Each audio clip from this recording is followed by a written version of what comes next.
You're listening to DraftKings Network.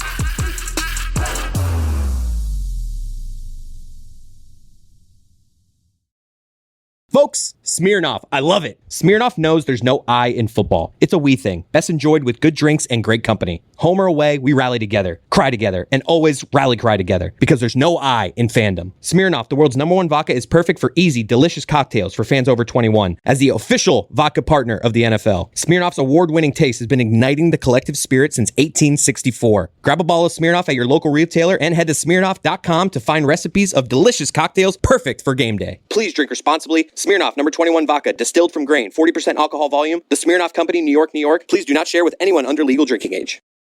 This is the Dan Le Batard Show with the Stugotz podcast.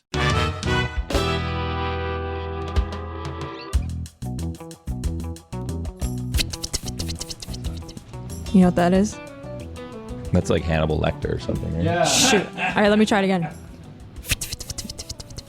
That's Hannibal Lecter Faster, louder. though. Yeah, it's fast. It's supposed to be a sprinkler. Oh. I hear it now. I hear it, yeah. I miss sprinklers. What happened to sprinklers? No. What do you mean what happened to them? I feel like you used to drive down the street and see sprinklers on all over the place, right? And then we had like water crises, and then you couldn't like have your sprinklers on at certain times. And I think people just went away from having sprinklers. Like, I still see sprinklers. Really? Yeah. I don't. You don't see them anymore? Huh. I see them every morning. I don't understand what it is that you're Where do you see doing them? You live in an the apartment. neighborhood. Everywhere. They're just wetting their apartments? No, Miami Beach, all over Miami Beach in the morning. They water the grass out there. All right. Why were you doing a sprinkler sound? Hard Knocks is back. Oh, wow. Oh, yeah. Long 1 week break for Hard Knocks? Again, why are you doing a sprinkler sound? Because back in my day, Dan, they used to always open Hard Knocks with a nice like black, and then it would fade to color sprinkler going off in a field, on a practice field. They go, Yeah. and that was how they would open Hard Knocks. It felt like every year, but now they do it differently. And what they did with the Bears' first episode of Hard Knocks last night was outstanding Hard Knocks. Because It's her team. Oh, Or one of them. not really, but that's okay. I'll pretend it is. We're gonna keep that bit going because the Bears might actually be good this year. Well, no, but it is your team because this year they're doing a whole like division, right? Well, yeah, there's an AFC North Hard Knocks too. We're getting Hard Knocks out right now, and so far so good. So they opened Hard Knocks and they did like a nice montage. First it was like Caleb Williams getting drafted first overall on draft night, so it opened with the phone call of him and Matt Eberflus at the NFL draft, and then they did this whole like montage of like Bears going down the Chicago River. Have you guys ever been to Chicago and done like the architectural river tour? Oh, it's like the greatest thing. You have to do it at some point in your life. You go down the river and then they're like, to your left is this building, to your right is this building, this is the Chicago Opera House, this is the Madison Street Bridge, and you go down. And so they did that with the Bears, and like all the old Bears were on the buildings and stuff. And then they went into like an Alan Parsons Project intro for Caleb Williams with the old Chicago Bears, do do do do do do do, and the whole thing with Caleb Williams. Then he came out and it was amazing. It was so good. Hard Knocks is great for wrapping all of the packaging that you love in. I mean, NFL Films is so pioneering in making all of this stuff into acrobatics and ballet and art.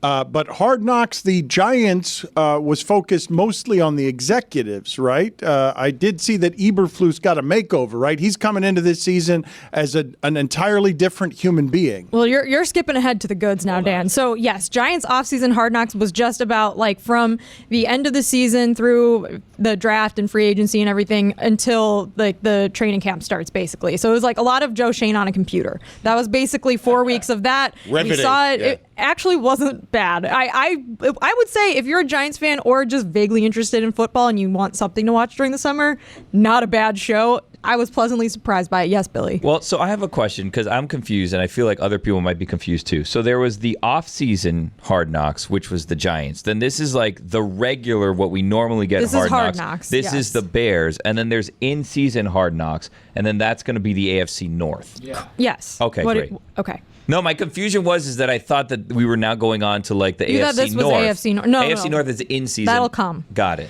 So this is just the Bears. And so I think the biggest lesson from the first episode of the Bears Hard Knocks is that all you need to do as a person who is maybe slightly on a warmer seat is to get an all-new makeover and pretend like nothing that happened in the past actually happened. You're starting over. You've got a beard now. I've heard that Eberflus bought a Dyson hairdryer to get volume in his hair. He's got longer hair now, and they talked about his whole makeover and how he's like dressing differently and like kind of just, he's just a different guy now. He's like really got this new look, and it works. Like, it works. The guy looks great. Kind of like Dan. Got the new makeover, got the hair going, got the beard a little bit. I like that. Kind of like me. Started wearing overshirts too. Yeah. Good look for you. You started dressing like Jeremy. Wow. The Bears were truly terrible last year, and now they have wrapped up a whole lot of hope in we're going to be exciting offensively. And I don't know where it is that you guys are with Hard Knocks, because I don't need more Hard Knocks. The novelty of it is lost for me. The access, even though it's more access than the average access, I didn't want to watch a bunch of Giants executives executiving. Okay. Question for the room. Pop quiz. 2 GOATs in this first episode of Hard Knocks. If you can name one of the 2 GOATs, I'll give you like $5 or something. Wow. Well, what do you mean? 2 GOATs. Yeah. 2 GOATs. 2 of the greatest of all time were in this episode of Simone Hard Knocks. Biles. Michael Jordan. Bingo. Billy. Was she really? Yes, because her husband Really? is a safety for the Bears, and he was packing his bags for the Paris Olympics, and they let him have a few days off of camp. $5? I'll get it from the fine bucket right now. That was a hint on who the second GOAT is, by the way. That was kind of amazing, though, the idea that the Bears did let him leave camp to go do that. That is not a normal thing that football people do, even if your wife is Simone Biles. It works when you're like the 3rd or 4th string DB. Yeah. Right. I mean, it's Kind of get away with it. Biles. Works when you can get Simone Biles. Caleb on Hard Williams Knocks. are probably not taking time off. It says You can't do it. Works when you can get her on the show. It Exactly. says it's Caleb Williams camp, but- needs the reps. I mean, But Aaron This guy Rodgers doesn't? missed You know who camp. says that in the episode? The other GOAT. You know who the other GOAT is? Feinbaum? You're very close. Oh. Nick Saban. Oh, wow. What is he doing there? I He think was Eberflus's former coach at Toledo.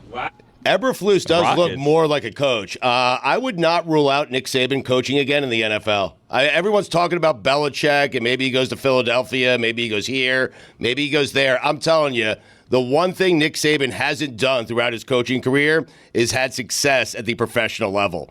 And I would not be surprised if the right situation popped up, a good roster, a Super Bowl-ready roster pops up, if Nick Saban takes that job. You've lost your mind. Lewis, do me a favor, please. What can our video crew do to isolate the Stugotz hot take hand? Because you would have gotten full sausage fingers thrown in your face there. Because, Stugotz, if you did not notice what just happened, we were talking about Hard Knocks. We were talking about Jessica's team. We were talking about things that Jessica was interested in. And you opened up the portal to him giving an opinion on Nick Saban, and he snuck in there with just unbelievable vigor. It was like seeing. sure I say it first. It was like seeing, going back to our honeymoon, the original Stugotz 20 years ago, eyes light up. I can give an opinion on a college coach never having done it in the pros. He's in a negligee.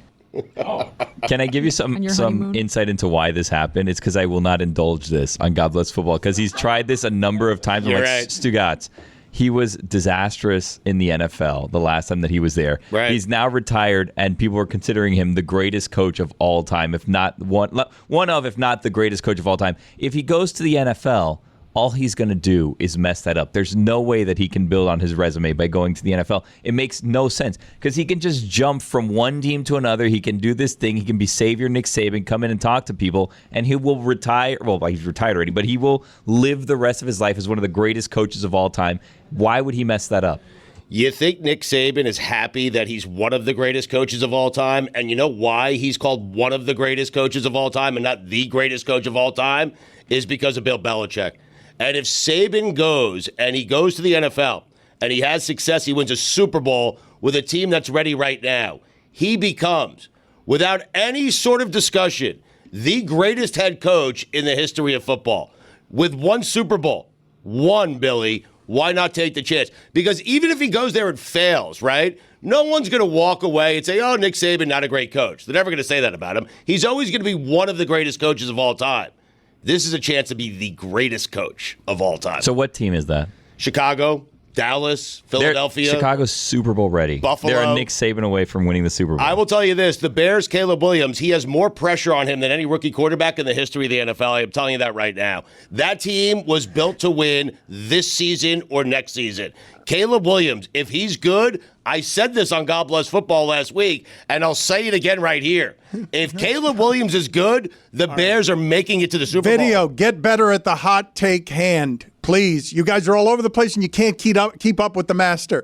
Video, I need you to speed up your shit and get better at keeping up with the sausage fingers as they fly all over the place, because he is in his element right now, being able to tell you what Nick Saban needs to do to make the giant leap from among the best Time ever for first to first. best ever according to Stugotz, who will then make a different argument if Belichick returns. The whole thing also On to me. is so ironic if you watch the episode and listen to what Nick Saban specifically is saying about how rookie quarterbacks get harmed by like the media hype machine around them, and how like you can't take too much stock into that sort of thing, and like you just have to like go through it and do the reps and actually, you know, go through the practices and not pay attention to that sort of stuff, because that is the ultimate killer. And so Stugotz is just like playing the hits right now. I hope this is in the next episode of Hard Knocks. They had Mina in there using her voice, Pat McAfee's voice. I need Stugotz's voice in there. That's a good idea. Say things that will get you on Hard Knocks. I love it. You want to try, Dan?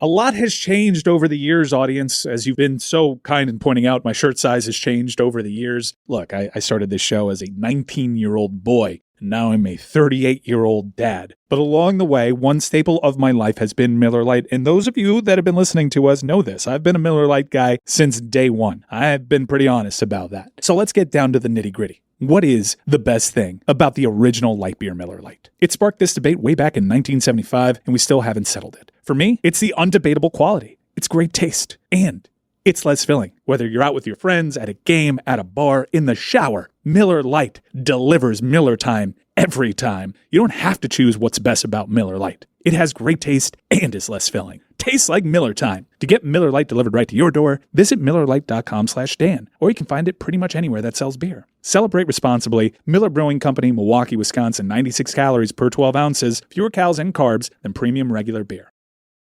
Dan Le Batard. Sports! Stugotz. More sports! This is the Dan Le Batard Show with the Stugotz.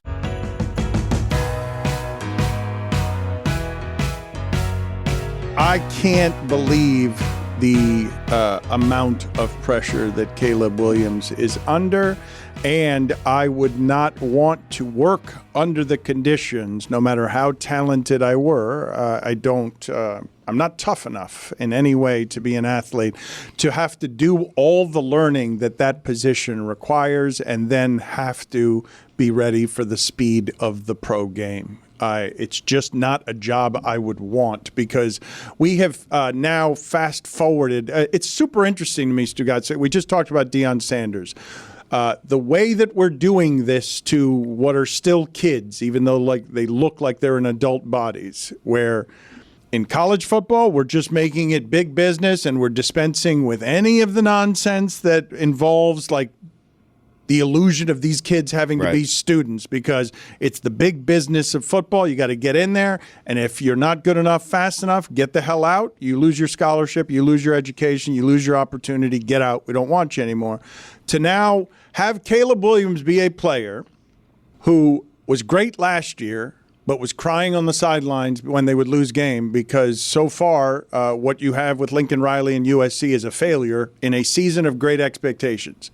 Now the expectations get even bigger than that. Hey, kid, go to Chicago, which really cares about football, and bail everyone out, because they've been bad for years. They haven't mattered for years. They haven't had a quarterback. The best they got is Jay Cutler. That's the best ever. Rex Grossman's the one who took him to the Super Bowl. No one has ever had in Chicago these kinds of expectations at that position, and I just wouldn't want that on someone who's not fully formed as an adult. If he's crying on the sidelines of games last year because everything up there is really hard.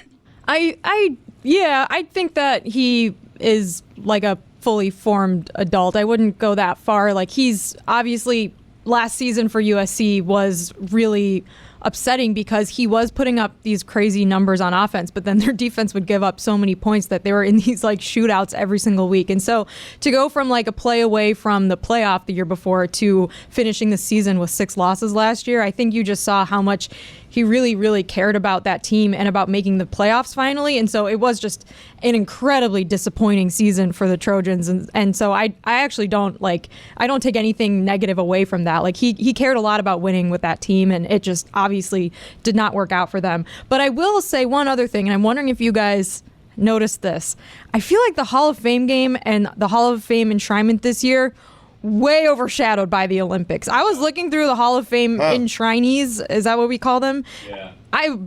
Half of them I didn't even realize were getting enshrined this year. Like, I was just locked in, laser focused on the Olympics, and I found myself getting like really into these like kind of non-mainstream events. Like last night, the 1,500 meter run. Did you guys watch this? Yeah, the upset, the giant upset. They just ran. He hunted the underdog who won from the United States. I don't know his name.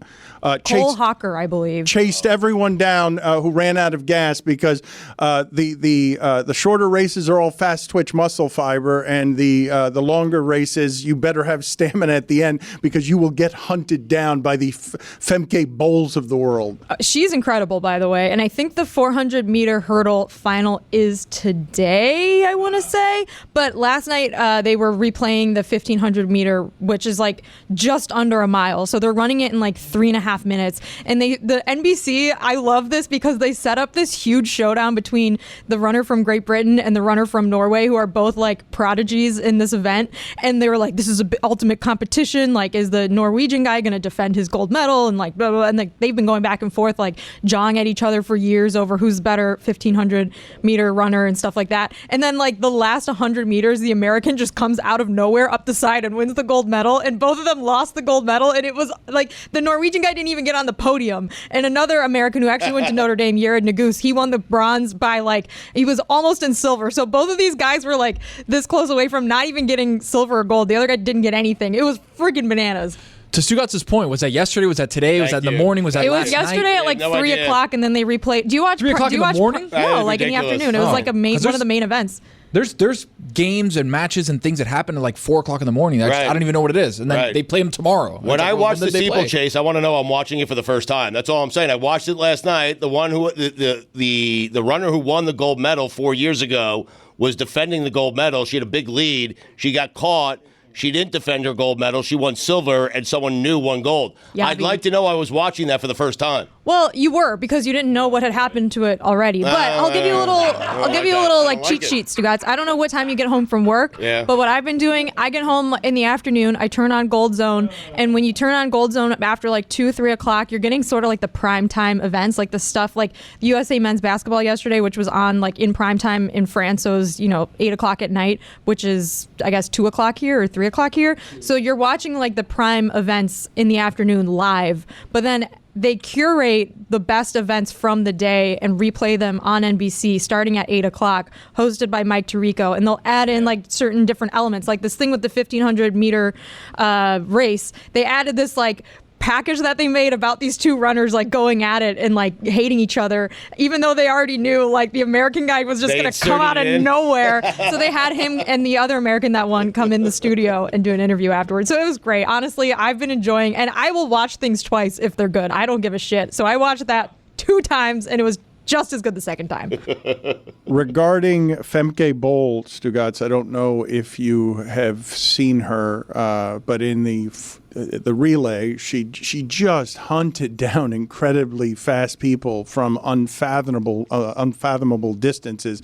But I read that her time in the 400 hurdles would have qualified for the 400 without hurdles. That she's beating. What? I said I said earlier in these Olympics, like it's just super rare when you see a Connor McDavid or a Tyreek Hill or a Simone Biles when you're watching the world's athletes and one of them is so clearly better than everyone else doing it. You don't see these margins of somebody's on the 9th hurdle and she's finished the race. Like everybody else is at the 9th hurdle and she's done with the race already. You're not that much better ever than the rest of the world, but she is. She's really good, but the American Sydney McLaughlin-Levrone is the one that is the favorite to win. She won the gold in Tokyo, and I think they're racing tonight or like today in the afternoon. So You think? That's my point. You I might mean, be able to get. It's either tonight or tomorrow. I'm not 100% sure. I didn't look at the schedule. But there is a schedule. Hold on. Yeah, have you made any effort to look up the schedule? Because it's there. You can find it very easily online. I turn on my TV, I hit channel 6, and that's it. I mean, that's the effort I'm making. iTunes. He goes to iTunes.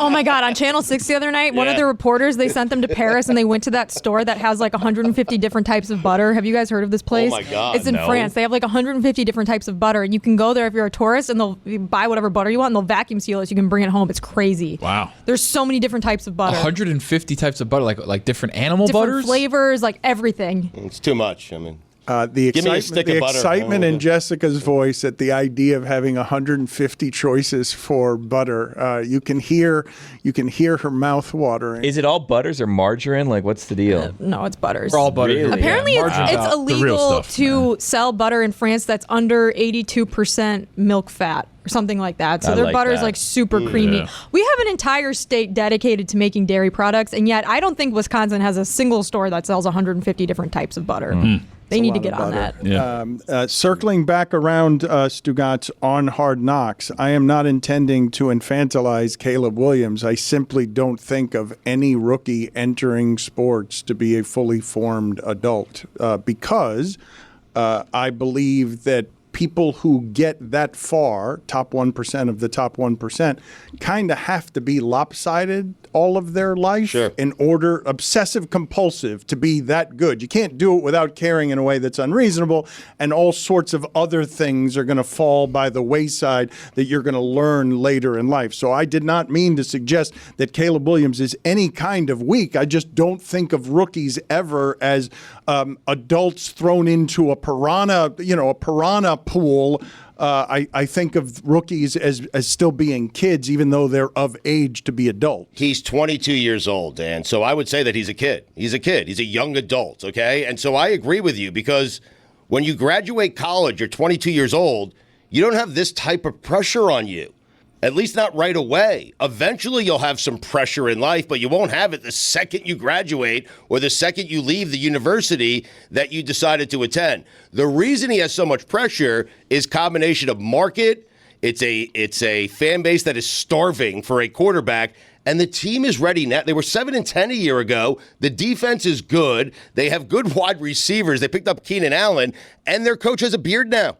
I mean, they are built to win now. Great. You're absolutely right about that. I think you're right, Dan. Like, he's very young, and young people will make mistakes, especially when they have a huge spotlight on them. I just think that a lot of people took that crying thing as something that he was a mistake that he made. That's something like that we should make fun of him for, was like a knock on him. And I think that that's where I was kind of disagreeing, where it's like, I don't see that as like him making a mistake. I see that as like him caring a lot about his football team. But there's a ton of pressure on a 22-year-old because of that place, that organization, that team, and that fan base. He went to Chicago, and Chicago was built to win. They needed a quarterback. They drafted him to be that quarterback. This isn't going to Carolina, where if you're bad, we'll make fun of you a little bit, and that's about it. You know, you don't have to hear about it every day. This is different. It's Chicago. It's the Bears. I will say of crying in general, because I know in male worlds that tends to be something that is viewed as weakness. And I will tell you, as someone who has been repressed all his life, that I've done more crying in the last 5 years that has been healing, because I'm not like stuffing it all down. That when I saw Caleb Williams crying on the sidelines, I didn't see it as a weakness. I saw, he cares that much, and caring that much. If you fail, with pressure will ravage your youth. Like, this is going to chew kids up. The way that we're doing it in college football, the way that we're covering high school football, and you have to be really strong to be in the position of Caleb Williams. But when failure arrives is when I worry about just ruining people like that, because they're not given the 3 years Aaron Rodgers was given to sort of figure out how fast all that shit moves out there. I don't want to be that guy, but $25 million signing bonus, he's fine. Stugotz, women's 400-meter hurdle today, 15:25. Wow. What does that mean? What does that mean? Yeah. 3:25. Oh. It's a meters? 1525 meters? What is that? No, that's the time. Time. Well, what time is that? Exactly. 3:25. What world? I mean, what? How many hurdles? What? 3:25. Oh, okay. 15. You go to 12, and then you, Then you had 3. Sorry. Put it on the poll, please, Juju. Does the person who begins a thought with, I don't want to be that guy, immediately become Well, I don't want to be that guy. guy. I'm telling you, I didn't want to be that guy, but at 25, that's a... You had the choice. Did you see the reaction to the that choice signing bonus? to Did you not see be that when guy. he announced it? Did you see the reaction that everybody had his teammates to this signing bonus? That's crazy. You did want to be that guy because You no did, one yeah. stopped you. No, you could have. No one. You could have stopped yourself. No one Right. made you be that guy. I'm journalism. The Dan Le Batard Show with Stugotz is sponsored by BetterHelp. What are your self-care non-negotiables? Maybe you never skip leg day or therapy day. When your schedule is packed with kids, activities, big work projects, and more, it's easy to let your priorities slip. Even when we know what makes us happy, it's hard to make time for it. But when you feel like you have no time for yourself, non-negotiables like therapy are more important than ever. If you're thinking of starting therapy, give BetterHelp a try. It's entirely online, designed to be convenient, flexible, and suited to your schedule. Just fill out a brief questionnaire and get matched with a licensed therapist, and switch therapists at any time for no additional charge. Self-care and therapy work hand in hand to support mental health. While therapy provides professional guidance and support, self-care empowers individuals to take active steps toward their well-being outside of therapy sessions. Never skip therapy day with BetterHelp. Visit BetterHelp.com/DLB today and get 10% off your first month. That's BetterHelp, HELP.com/DLB. Dan Le Batard. We are crazed right now. You are pathetic, Chris. Stugotz is a liar. I'm not He's saying- keeping this act over there. Jess has been right the entire time about the Miami Heat, and Amin here is getting buried by Heat Nation. He's been telling you. He's been keeping You're it real. praising Strus. He was 0 for 9. Strus keep shooting. What is that? What are we doing? When Strus goes to the cup, he's looking to lay it up. Stugotz. Bam can be Bam in D.C. I am done with him. And Kyle Lowry's one of the worst postseason players in the history of the NBA. This is the Dan Le Batard Show with the Stugotz. Look at this guy. He was going to make us so happy in 2017. We had a banner outside of the arena. He was going to play in Miami. We all were ready for him, and instead he betrayed us. And we're happy for him, though. No, not so much. Like, respectfully, piece of shit move, Gordon. Whoa, that's not how you start. That's not how you Yeah. introduce Welcome. someone. Thank you for everything That's you've not- done. But that's come not- on, what were you doing down here at Bieber in Miami? That's not That's how not what you do, Billy. You lie and you say you're happy for him. What an amateur. That is not how you start a piece of shit move, Billy. I didn't say he was a piece of shit. I just said it was a piece of move. shit move. Yeah. It's After not an attack on 14 you. seasons with the best haircut in the Cleared it up. NBA, playing for the Jazz, the Celtics, the Hornets, the Thunder, not the Heat, he is here for an exclusive exit interview because he's retired. His production company, Whiskey Creek, has a movie coming out on September 27th. It's called Notice to Quit. And Gordon Hayward is with us. And while we kid, Gordon, we did want you down here in Miami. We were very excited about that. So thank you for joining us. How close were you to coming here? Can you take us through sort of what the process was that broke our hearts down here?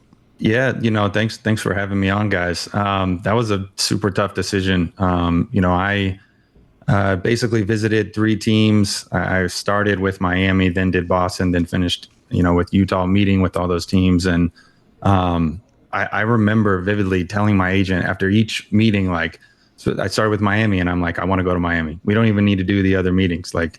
Miami's the place I want to be, and he kind of was like, well, we got to hear everyone out.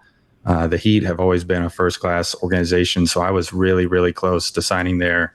I feel like Spoelstra is one of the best coaches in the league, and obviously Pat Riley is legendary in his own right. And I was very close. Also my brother-in-law lives in Miami. My wife would have loved living there and then the beach and everything, but ultimately decided to go to Boston. Well, take us through how your mind changed after each meeting. What was happening? Because the Heat brought you Riley, Spo, Zoe, Juwan Howard, Udonis. Like, they put on a full court press. They did, yeah. You got all the inside information, huh? I mean, they really wanted you here. That's how they do it. They usually, in fact, you kind of represent when they started swinging and missing on the big names they were going after, because they know how to do that. They're very good at luring people. So what changed over the process? They got LeBron. Yeah. Well, it was reuniting with Brad. I mean, Brad was the one that sold it. It's hard to compete with somebody that I played under at Butler and he had a huge impact on my life, not just as a player, but also a person. So, that was kind of the key thing, was being able to go play for him again. Stugotz, do you remember that time, the excitement in Miami? It was July 4th weekend. It was Gordon Hayward mania down here. Yep. People were going insane, and then there was no way to lose him. The Godfather made a speech. Did Riley throw his rings on the table? Did he do the move? Classic move. Did he do the move to you that he did in 2010 to get LeBron? Yeah, he did all the moves. It was nothing. The Heat did it all right. Like I said, I was ready to join after that meeting. It would have been three great choices, honestly, with either of those teams. The person to blame is the agent here, Dan, because he was ready to sign with Miami. The agent insisted that he go to Boston. I mean, if you're looking for someone to blame that. Yeah, blame Mark. Blame Mark Bartlestein. Yeah, that's why they exist, to absorb the blame on behalf of their prodigious talents. You were also a tennis prodigy. So how close? Explain to me how your life would have been different, or how good you were at tennis if you had chosen that as the obsession instead of basketball. Yeah, I think the tennis thing might have been a little overstated, but I was definitely better at tennis in high school than I was basketball. It's not saying too much. I'm from Indianapolis, so it's that Central Indy tennis isn't necessarily the best in the country, but I mean, my height would have definitely helped me out. Playing like a guy like John Isner, I served and volleyed, had a big serve. Still, I'm getting more into tennis, now, but. I love basketball more. Basketball was my love. Hoosiers. Have you guys seen the movie Hoosiers? Like, high school basketball in Indiana is like everything. So and thankfully I grew too. I was only 5'11" as a freshman in high school. So I'm sitting there thinking to myself, if I want to play a sport in college, basketball might not be the route. My parents are both 5'10", like 5'10" white guy here. I don't know if basketball is going to be the ticket, but thankfully I grew and. Then my game kind of took off, but certainly was thinking about hanging it up for tennis. You weren't very good at basketball in high school. Who is that? Let's introduce us to who the dog is. What are the details of the dog? Did you guys hear? Yeah, sorry about that. That is our German Shepherd, Knight. He's an all-black German Shepherd, so somebody must not be taking care of him right now. Oh, somebody in the house is in trouble. Who's responsible? Likes to blame everyone. Whose responsibility is Knight? You weren't that good at basketball, though? Like, what were your dreams in high school? What were your dreams? You didn't think you could be an NBA player yet? I just was a late bloomer. I was wasn't very recruited. Like I actually only had offers from Butler and IUPUI, had a really late offer from Purdue. So, those are, it's not like I was getting recruited everywhere. We won state in high school. I had another player on my team, one of my good friends who played at Miami of Ohio. So we won the high school championship. But, like I said, I wasn't ranked like a 5-star recruit or anything. Didn't go to any of those camps that everyone else goes to. So just a late bloomer.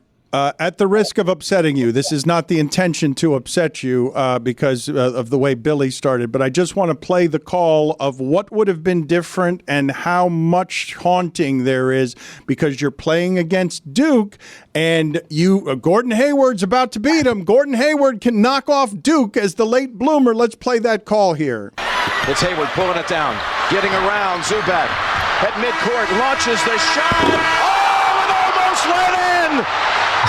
Almost went in, and Duke is the king of the dance, 2010. Oh, it should have gone in. It would have. It should have gone in. You thought it was going in. You thought it was going in. Did you think it was going in? You know what? I didn't think that one was going in. So there was a shot before that I took a fadeaway over Zubak. We were down and it back rimmed. So from my vantage point, it looked like it was good. The half court shot, I wasn't trying to bank. So I thought that one was way off. And then, it kind of like banked, and I think they did like a sports science on it. It was like 3 inches to the left or right. I needed to shoot it more. So that one was really close, but I mean, it's hard to hear that for sure. Did it haunt you at all? Like that specific shot, obviously losing a close game, you're that close to winning the championship. Everybody dreams of that stuff. But that particular shot and Stugotz's beloved game of inches, does that stay with you for a couple of days, just the shot, or a couple of years or a couple of decades? It certainly stayed with me for a short period of time after it happened. You're thinking about what if. But to be honest, then you have such a whirlwind of an experience of deciding to, leave college early and go to the draft. And then once you decide to do that, it's like, you're like constantly trying to get ready for that next level. So like, I haven't really even thought about it. I haven't had too much time to reflect. You're always thinking about what's next in your career and trying to get better and trying to do different things. So, now that I'm retired, I'll probably think about it. And you guys just started off that thinking. So maybe it's going to haunt me tonight. Would you have stayed in Utah if you had known that Donovan Mitchell was going to be that good? Or did you have any idea that Donovan Mitchell was going to be that good? No, I had no clue. I mean, he's, one of the best players in the NBA, especially at what he's able to do. And you never know. So it's hard to play the what if game. You can play that game too. Like, if I stay, do I get hurt? I mean, me getting hurt in Boston changed the course of my career. And so I don't play the what if game. I have no regrets of my career and the decisions that I've made. I know it was one of the toughest decisions I've ever made, as we just talked about. Miami, Utah, Boston, all really good choices. So it's hard to make that decision. What do you regard as the most fun you've had playing basketball? Like, what is the period that you look at and say, that was the best time, that felt like the best time to be me? That was the most fun. It was least pressurized and more fun. Yeah, high school basketball in Indiana, man. I tell people this all the time. Like, you take it for granted because you just don't know when you're doing it. But being able to play with like your boys, there's nothing more fun. I feel like in whatever sport you do, or even whatever job you have, if you're able to do it with like your friends and like your best friends, you're in school with them, you're going to class, you're going to parties, you're going to all this other stuff with your friends, and you're also playing basketball. And being from Indiana, like I told you, we had huge crowds. Our gyms in high school gyms in Indiana are huge. So playing in front of those crowds too is something special. So that was probably the most fun that I ever had playing basketball. Not to say that the other moments weren't fun, but there's nothing like, high school basketball. That does seem crazy, though, because most people I would think of the NBA, hitting buzzer beaters in the pros. Those crowds are also very big. So what is the distinction that you're making and looking back at it? More carefree? Because all of a sudden, when you get to Boston, there's pressure as soon as you arrive, because it's a different experience. It's a business. I mean, it is a business, and it's different in the sense of, like I said, you're playing with your friends. You're going to class with these people. You're hanging out when it's not basketball season. Also, all the students that are in the section, you see them too, and they're cheering you on. You got the cheerleaders. The gyms are way more like in your face, and so you kind of like know the region or like the players around you. So you have these little rivalries and all this stuff. And certainly, like I said, hitting the buzzer beater in the NBA too is amazing. I mean, we won Game 7 in LA against the Clippers, and that was awesome. Silencing the crowd is a feeling like no other. But for me, that just high school basketball, here's a good example for you. So like when we won, I hit a last second shot to win the state title, and our whole town was there. I grew up in a suburb of Indy, so the whole town was there. They all we had a police escort back to our home gym. The whole town goes to the gym. We have a pep session. I actually it's my birthday, like when it strikes midnight. And so the whole crowd sings happy birthday to me. So it's like special moments like that you can never really have in the NBA. Can you take us through the early parts of your career and what some of the meanest things other players said in trash talk while playing against you? Sort of, it's tough to start in the NBA. So when you have to earn your respect, who are some of the legends that are trying to diminish you and you're like, I can't believe that person just said that to me. I just started out here. Yeah, there's the one that always sticks in my mind is we were playing in the Garden, and KG was, as everyone's already said, I mean, he's a legendary trash talker, and he was guarding me, and I got a switch, and I tried to attack him, and I couldn't go anywhere. So then he kind of starts clapping and getting how he would get in his defensive stance, and I backed it up and went back at him and scored, and then I was kind of barking at him down the court, and I think he respected me after that because before, I'm just this little white kid coming from suburban Indianapolis. There was a lot of trash talk that I probably can't repeat on here towards me. But when I kind of barked back at him, he respected that, and it was good ever since then. Oh, but I got to imagine you've got all the stories about being underestimated as the white guy who has to make his way in this world. Nick Collison told us the story. He runs out on the court and it's always shooter, shooter, shooter. And he's like, I'm not a shooter. Right. I'm not. I can't shoot. I can't shoot. Why are you saying that? But you're fighting your way through an ecosystem that offers all sorts of disrespect at the beginning that you have to overcome. Absolutely. I always say, no matter what, and even this happened throughout my career. It's for whatever reason, when you see the white guy guarding you, it's let's ISO him and go at him. And so you got to hope that you get to stop that first time, or else they're just going to keep going at you every single time. And I definitely wasn't the worst defender on the team, but for whatever reason, checking the game and going at him. We're going right at him. That's the game plan. That's what you're saying. The advanced scouting is just ISO the white guy. I'm telling you, there's just some sort of stereotype. It's people's eyes light up. I can tell you I remember, and this probably didn't necessarily have to do with the fact that I was white, but maybe it was my face and hair and everything. But when we played the Lakers, I think it was preseason, one of the years, and they had Ron Artest, and I checked in the game, and he looks at me and then looks back at Kobe and looks at me, and he's like, "Hey, Kobe," and he's pointing at me just throw me the ball in the post, man. Look who's guarding me. I got Bieber guarding me. And sure enough, it just posted me up, and Ron Artest was really good, and had no chance guarding. I think he put me out, sat right back down. I got Bieber. I got Bieber guarding me. Yeah. He's proud of it too, telling that story. I don't know. He's saying it with a smile. I mean, what can you do at that point? Nothing. What am I going to do? Nothing. What am I going to say to Ron Artest? You know what I mean? I was definitely not trying to fight that guy. You mentioned Kobe, and I knew you drew some inspiration, like many did, from Kobe Bryant. What kind of impact did he have for you on the court and off the court? Yeah, I mean, Kobe was a mentor for me. I don't know if you guys heard, I went on Paul George's podcast and told a bunch of stories about him, but just having a chance to work out with him in the offseason, having him, kind of in my phone for phone calls away, text messages away, emails, that meant the world. And I think everyone saw his work ethic and just his mentality, and it inspired a lot of people, and certainly inspired me as well. I did hear some of the stories you told with Paul George. I believe Derek Fisher and Rick Fox have told us stories as teammates of his where he would test you to the point that you'd have to be willing to fight him before you got his respect.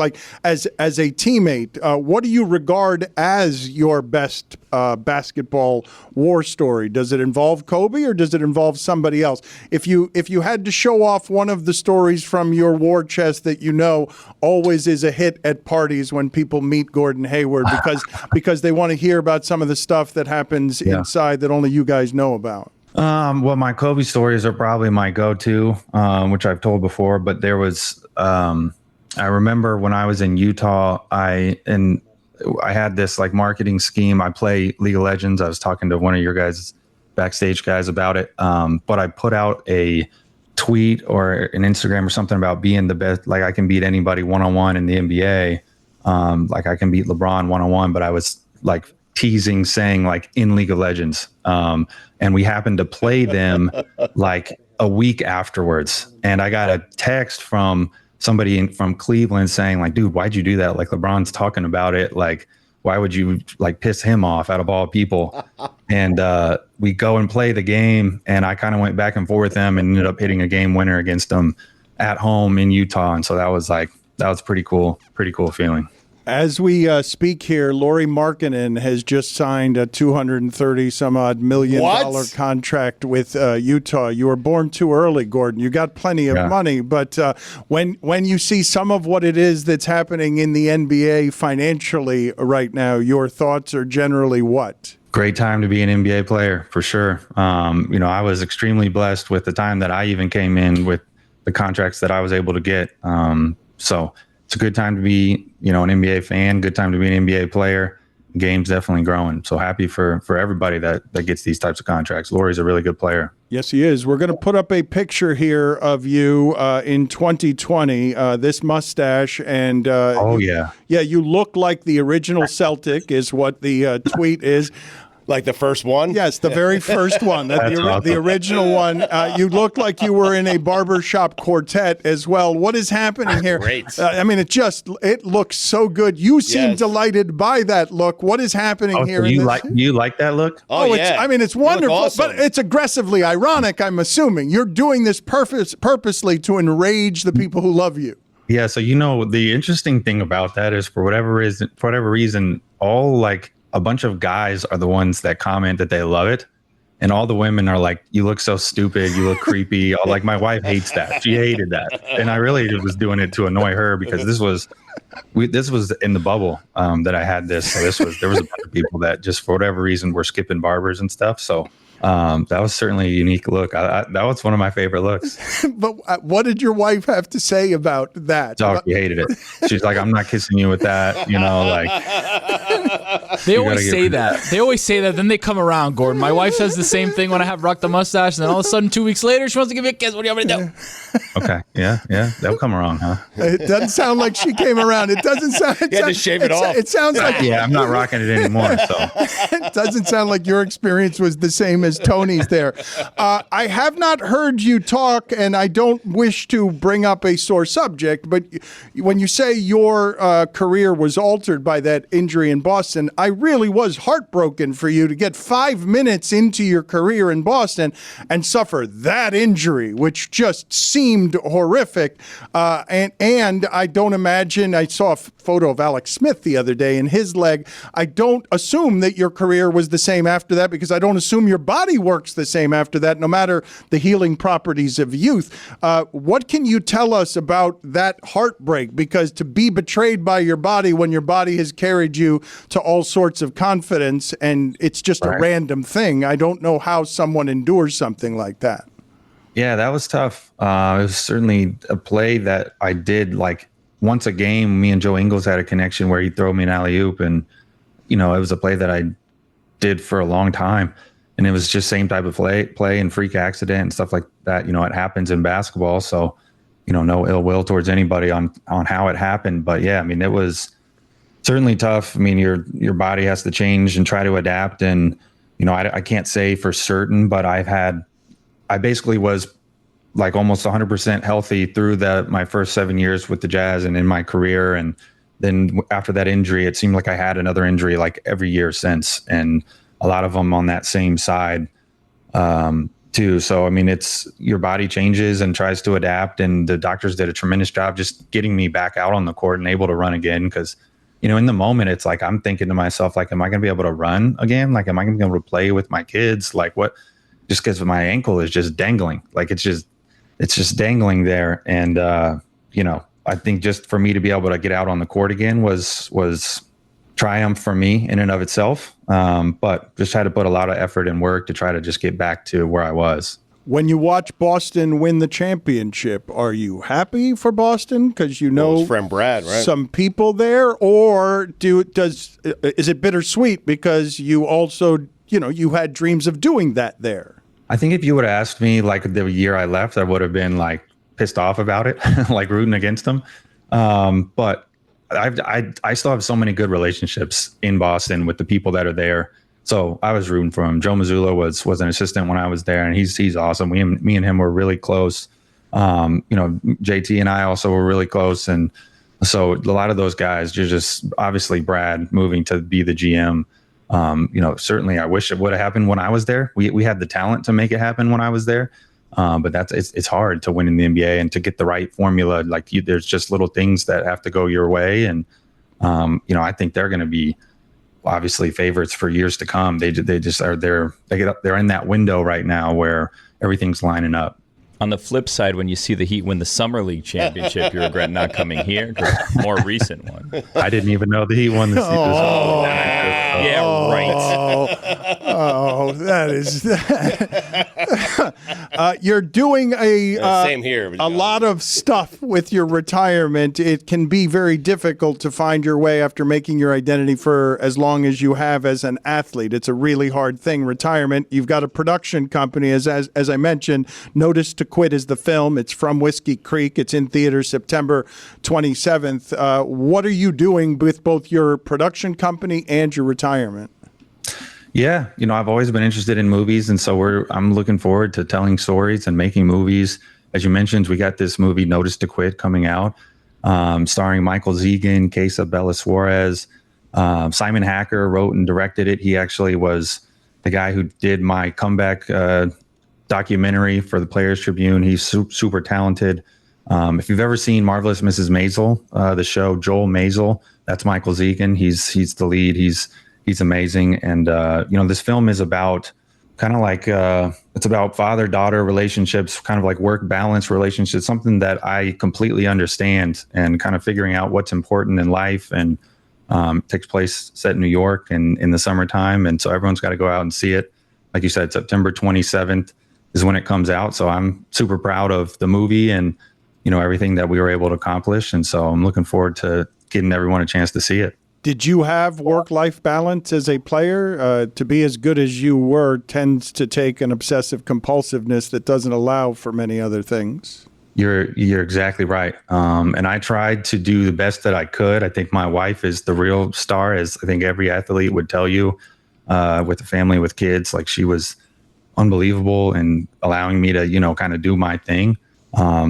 But what I did was I kind of learned this from Kobe a little bit, was I got my work in super early. So I was working out at 5 a.m. so I could be done at 9. So then I could kind of have the rest of the day to hang with the family and be with them, especially in the off season. And that's when you get the most time to kind of be with them. During the season, you're all over the place, and mentally too, you're so locked in. That's what makes it tough about, you're just constantly thinking about the game you just played, thinking about the next game, you're traveling, all that stuff.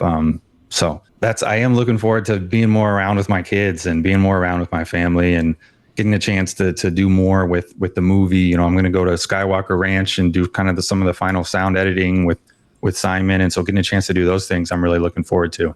Notice to Quit, again, is the name of the movie, From Whiskey Creek. It's in theaters September 27th. His wife is the reason for all his success. He thanks her with a mustache that she doesn't want to be anywhere near. By annoying her. Yes, that is correct. Gordon, thank you for being on with us. And no thank you for breaking our hearts in Miami on July 4th in 2017. I'm sorry that my producer started the interview by, saying it was piece of shit behavior. Thank you, guys. Thanks for having me on. Appreciate you. See you later.